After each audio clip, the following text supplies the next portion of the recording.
जी बाजी, उम्मीद करते हैं आप सब खैरियत से होंगे। ये देखिए खूबसूरत शेरों की झाल। ये एक बहुत खूबसूरत यहाँ पे एक महल है, छोटा सा बना है। और मैं यहाँ इसलिए रुका हूँ कि यहाँ पे इस टाइम मुझे कोयल की आवाज़ आ रही है, आप भी सुने।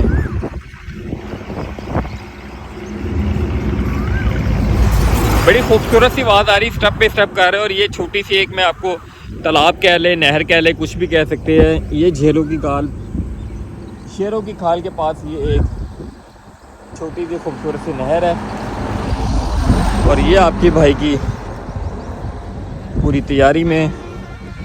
अब मैं आपको सुनाता हूँ कोयल की आवाज़। वो बैठे हुए कोयल,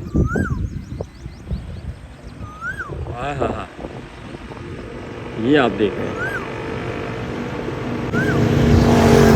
लो जी, भाई को याद रखें। अभी आपको छोटा सा महल भी आके दिखाता हूँ, जो शेरों की झाल की वजह से यहाँ रखा गया है।